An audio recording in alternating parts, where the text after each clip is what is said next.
All right, so good afternoon, everybody, for being here.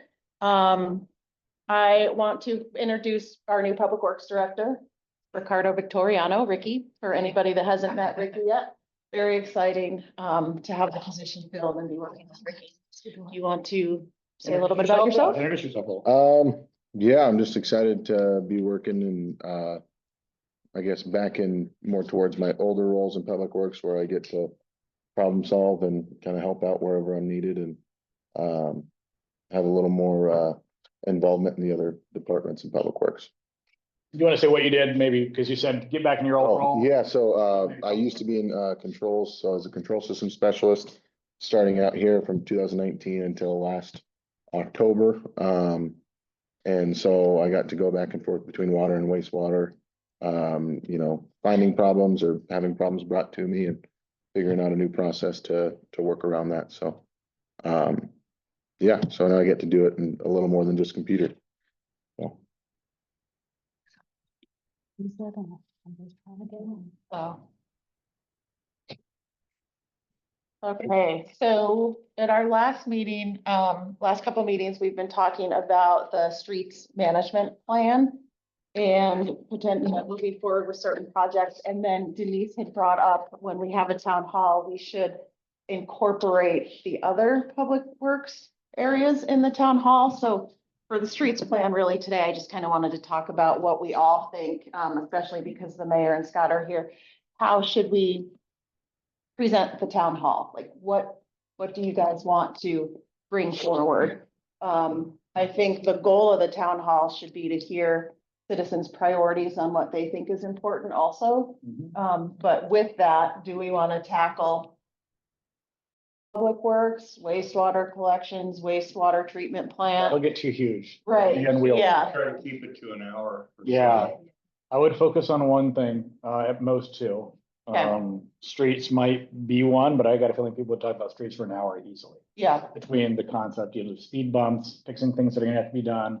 People talking about Ocean Shores Boulevard and the work that's gonna be done when the jetty's being repaired. yeah, I think I you're think right. there's more than enough.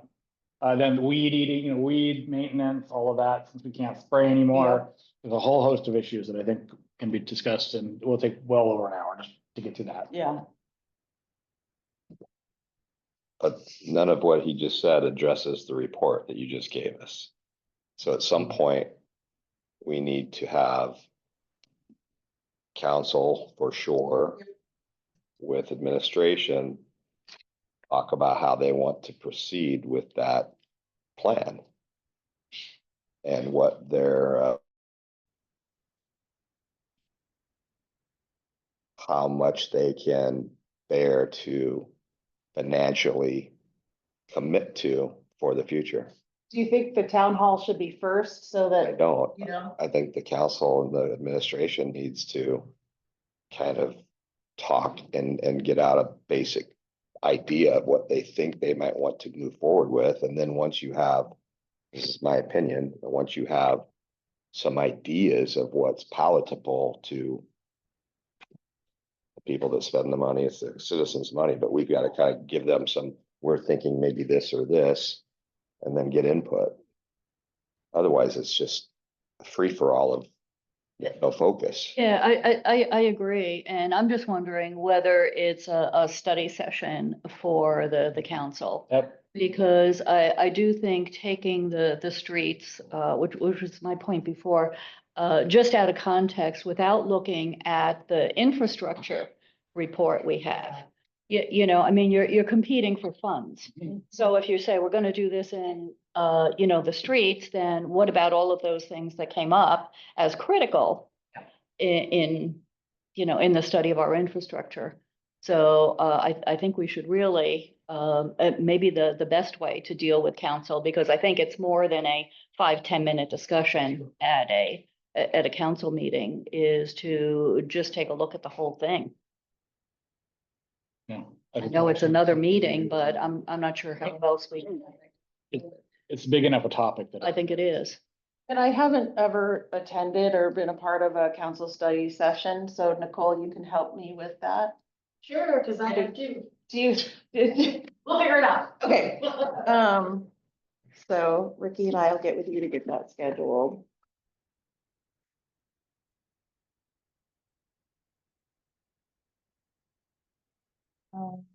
Anything? It would be helpful, though, if these two gentlemen are already up and running on some of their thoughts. Yeah.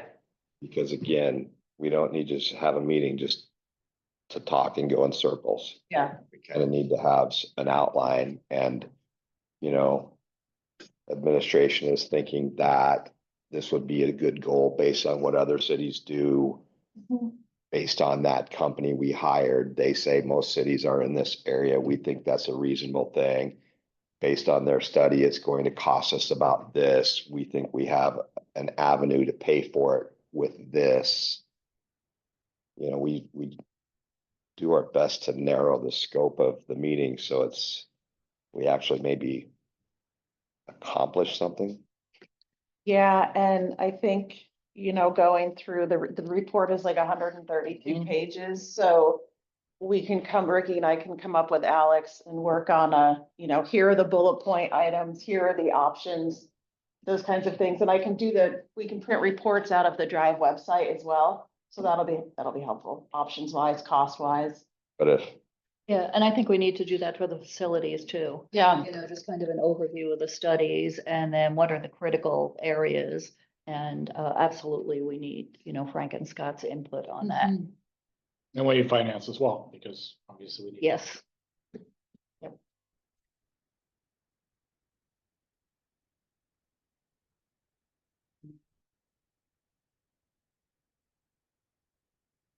Anything else on the streets master plan?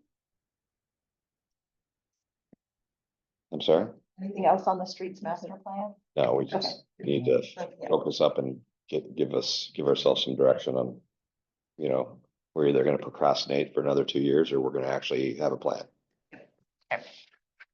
Funds, we'll find out how much TBD funds are available before that as well. That'll be part of the conversation.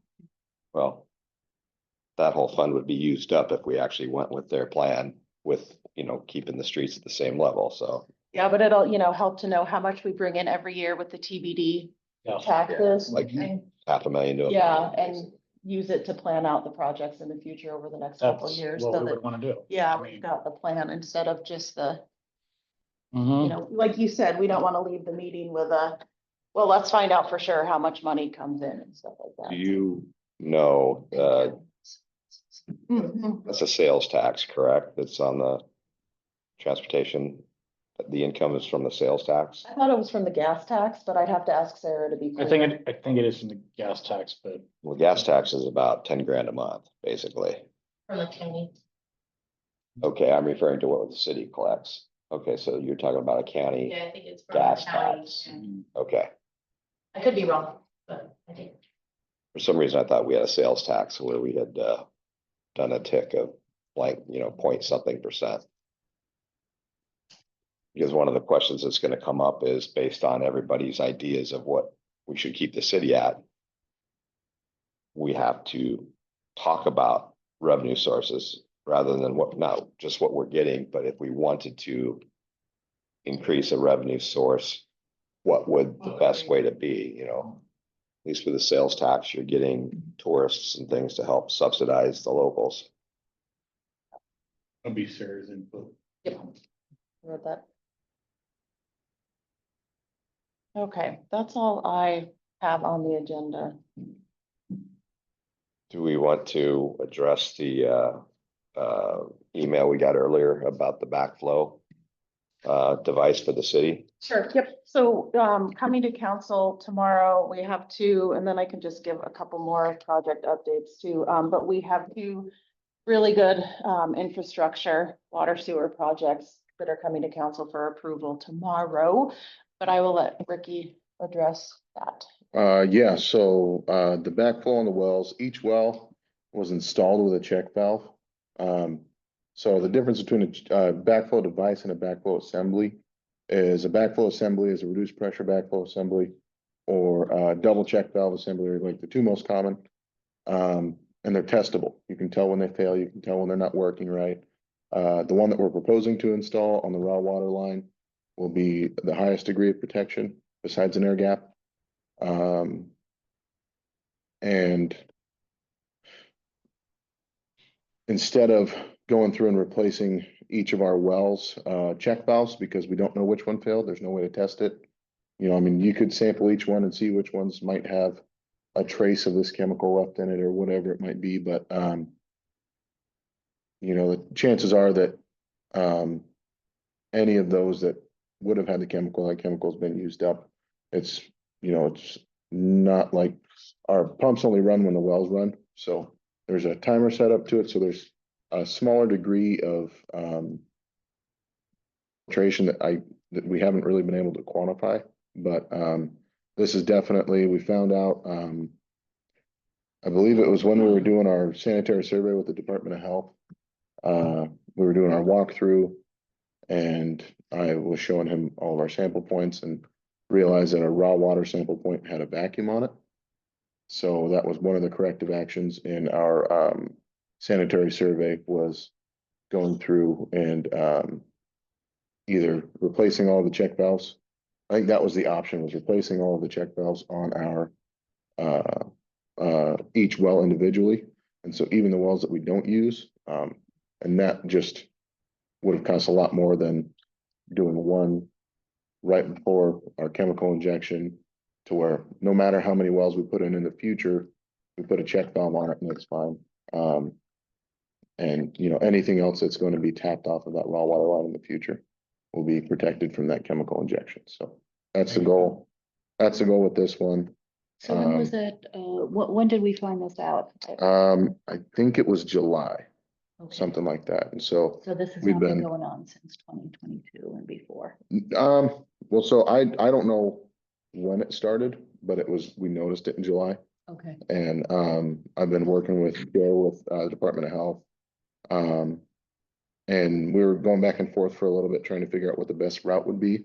And I'm most comfortable with making sure that we have one device that protects everything, instead of, Oh, yeah. you know, installing these check valves that you can't really tell if they're working or not. And maybe just, you know, when the wells aren't running, you open the valve. If it's got a vacuum, go back and look. And so you got to go to each one. But if we have this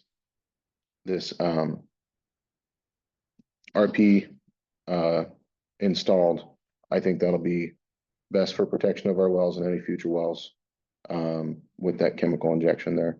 The other thing in the email was that there was a lot of different chemicals that were listed.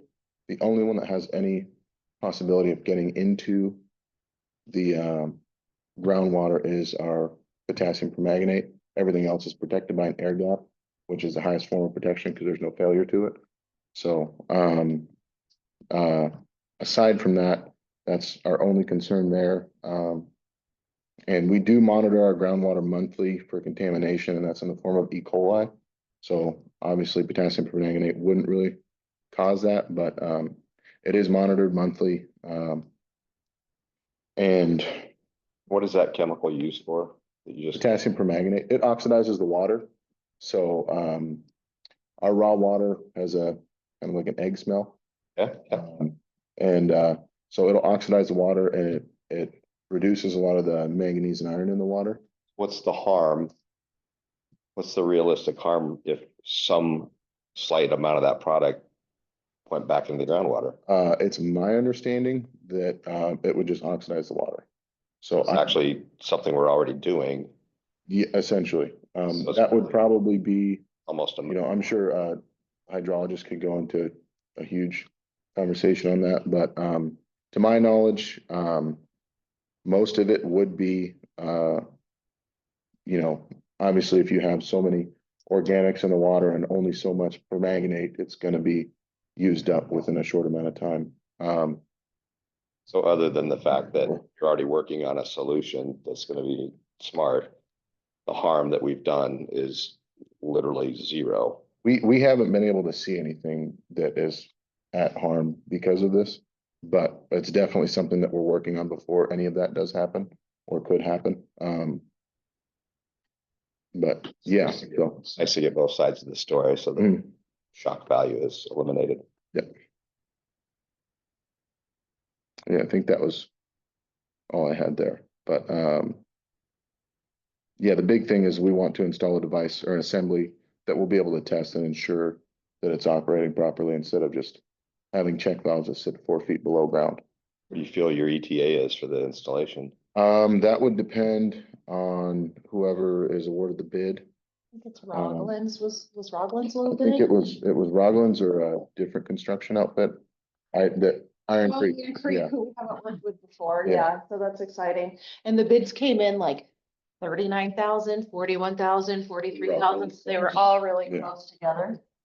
So, I would imagine the big thing is that, when this goes through, we'll have to, excuse me, take our treatment plant offline for at least 24 hours to get a good, bacterial analysis sample back. So we're gonna wait until, obviously, I think Labor Day weekend is when we start to decline a little bit, so. That along with the construction schedule of the lowest bids, yeah. So what does that mean when we have to take our plant offline? Does that mean anything for? We can, it doesn't really mean anything. We'll Okay. ramp up flows, we'll fill all of our reservoirs. That, usually we can run 3-4 days off of it if they're full, so. Perfect.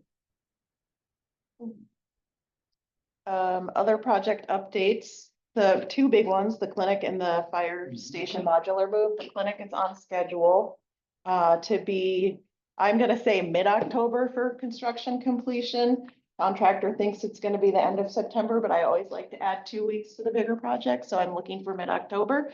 For the clinic, and currently insulation is going in the walls, so that's pretty exciting. The metal framing is all in, the plumbing is all roughed in and the electric, so it's just really exciting to see that happening in there.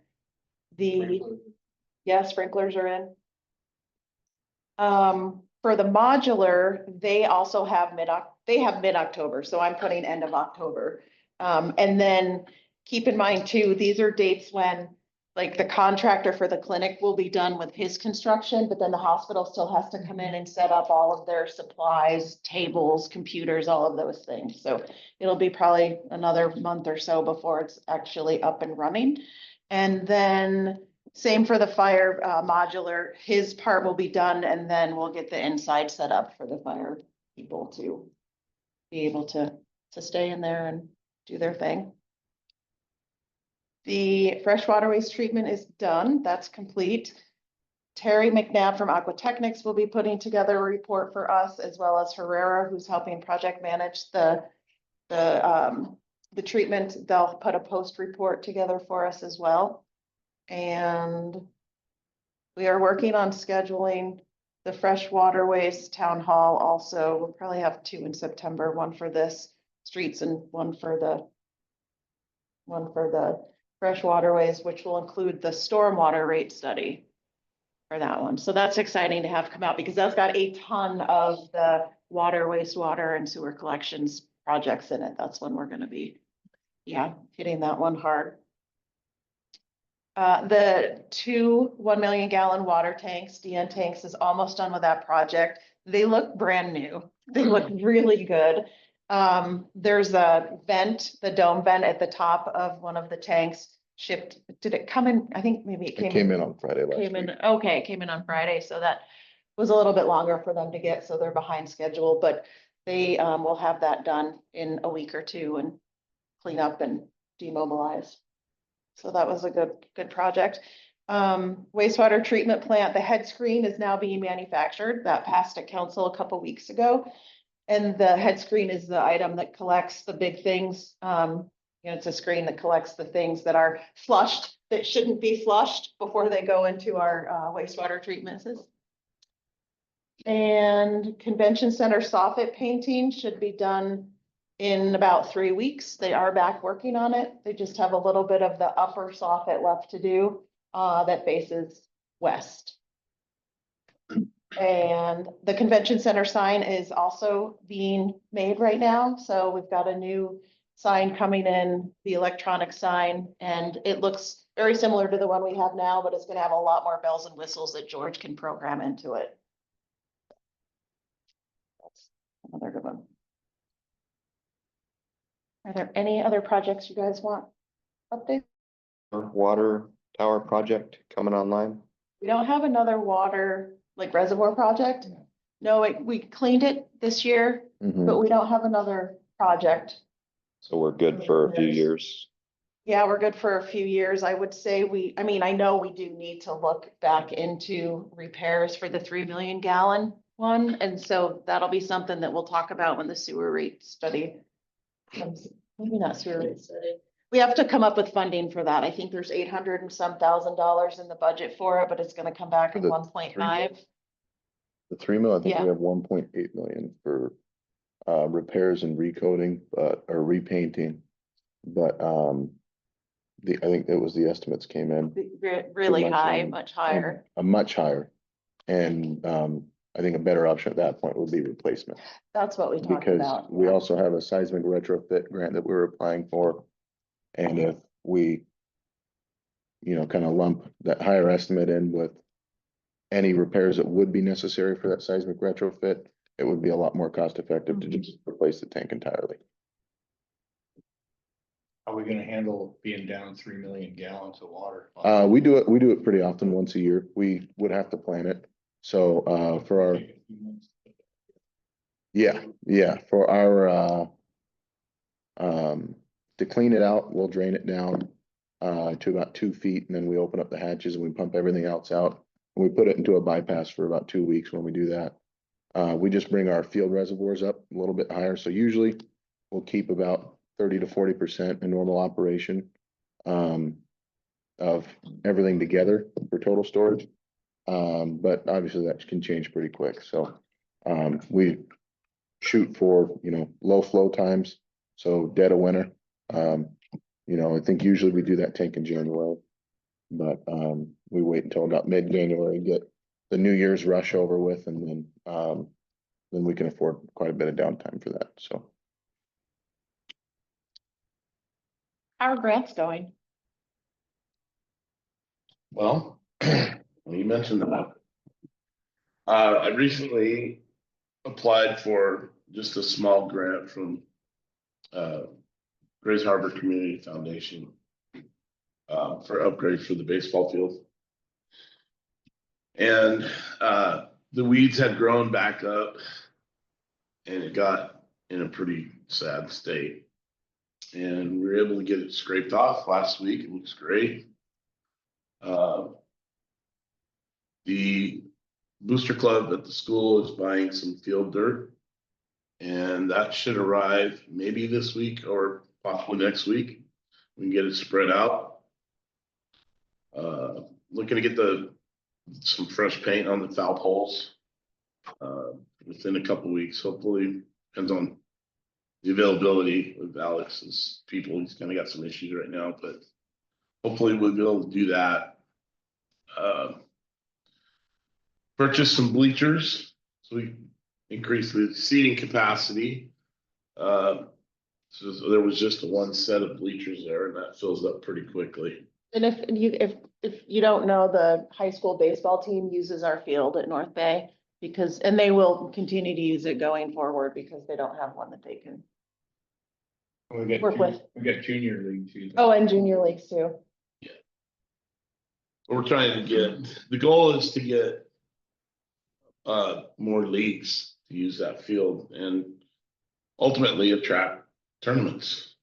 It'd be great to have that over at that facility. So with this current grant, I mean, between buying the bleachers and just some field maintenance equipment, some rakes and a drag and whatnot, pretty much eats up that $5,000. But with that said, the field will be playable come spring in March when baseball starts up. So I just plan to work with the school and any of the entities that are going to be using that field, just coordinate maintenance, dragging, pulling weeds. It's not going to take much because it's skinned down now. It's going to have fresh dirt on it. Walking it once a week probably should do the trick and pull weeds. And I'll even do it myself with my quad. Drag the field. I'm looking forward to that. And I'm also applying for another a bigger grant from the community foundation for more upgrades to the field. We would like to, these are some of the things that we'd like to do with the next grant. If we're awarded, it's a $30,000 grant. Some of the things that we need to do, we need some actual bullpens for pitchers. Cause there's nothing for them to warm up with currently. We should at least make a mound and have a field screen behind the catcher so the balls don't get away at the very least. That would be at least a good starting point, and we could improve on that, you know, as time goes on. I want to put some distance markers on the outfield fence. You can see how far it is. It's not real far. Left field's only about 260 feet.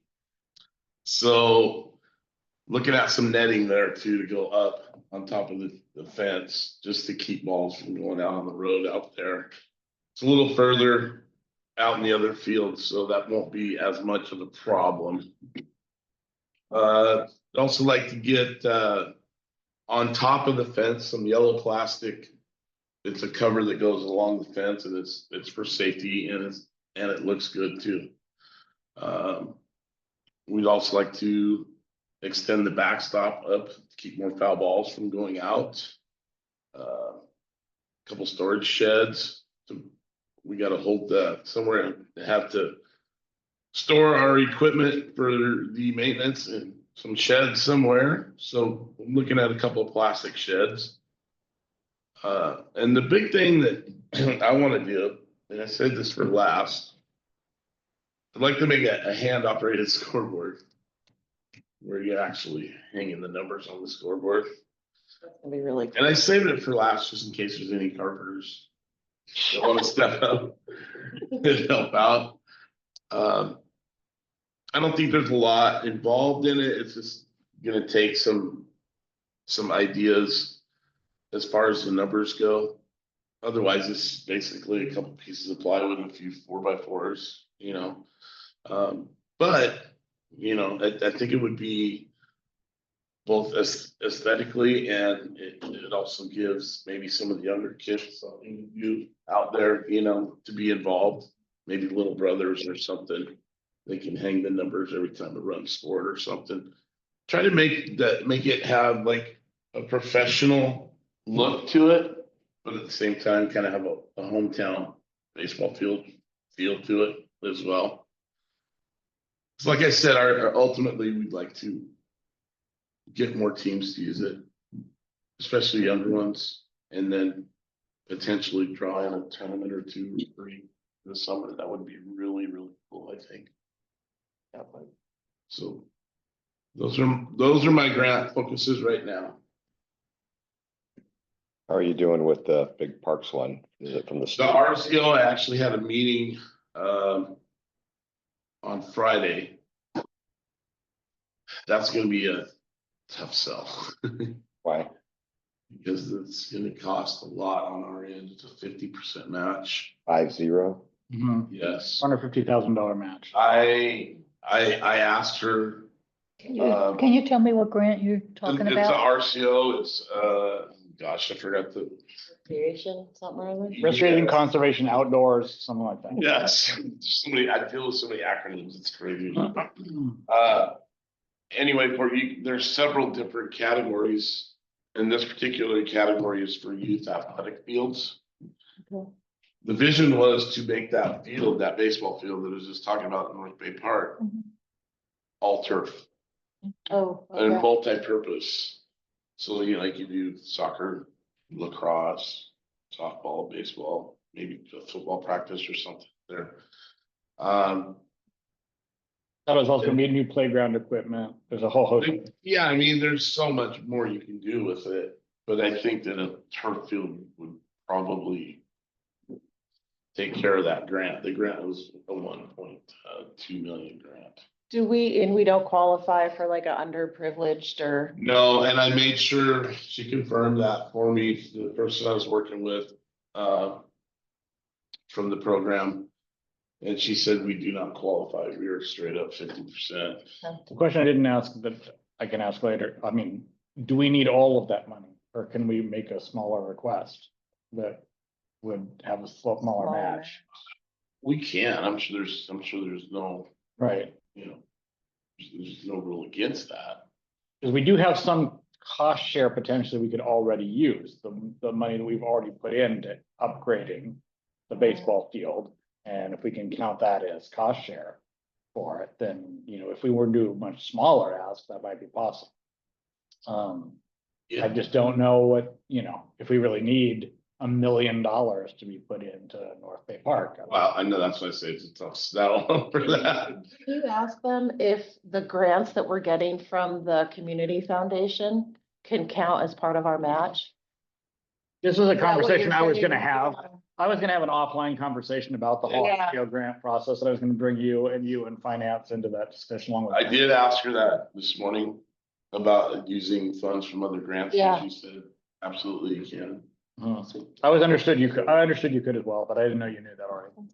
So I, you know, but I didn't think of it in that way, that, you know, something that we've already put into it. I was thinking it was Yeah. something we would have to apply at the same time.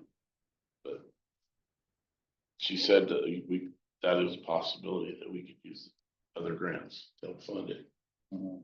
So I just saw the big number and I'm like, Mhm. well, man, they're gonna laugh at me. What, 50%? No, let's talk about it offline. So I'm not putting you on the spot. Thank you. Uh-huh. So that's all I have. Thank you. All right, well, anything else? Yep, something. No, I was just going to mention the agenda, though. You know, I think in terms of the agenda, having a regular a part of it being reports, and it would be Mhm. helpful if we actually had the subjects of what the reports you're going to Yep. be giving, as well as having the grants listed. Yep, we that- usually do that. We kind of threw them in today. Yeah, just and I because know, it was a- and I know you were out, but I think that would be really Mhm. helpful, you know, not just for us, but also for the public. Yep. To have them delineated here. Got a note. We did the capital facilities report. I know you've done your best to massage it a little bit, but we also lost a lot of steam because I'm not sure where you guys were with employees versus having contractors. We've got some Battling with the union. for months and months now. So what do you feel the plan is? We're supposed to meet with the union here next week. Uh-huh. We'll probably want our new public works director in on that conversation. Yeah. Do you still feel the goal that you had has a chance? Yes. Okay, And I think it will save the city a lot of money Oh, yeah. if we do it this way. okay, 'cause there's. Well, that was the It's whole getting idea. worse. Looking at it, because when we looked at the amount of money that the capital facilities would take, that there's just no I mean, way. there's two things we're looking at doing this. A, saving the taxpayers money. Right, B, getting the best quality work possible, you know, by professionals in their respective fields. So that's all. Okay, and then my other question was, you know, we all were so happy with the Oyot ditch project.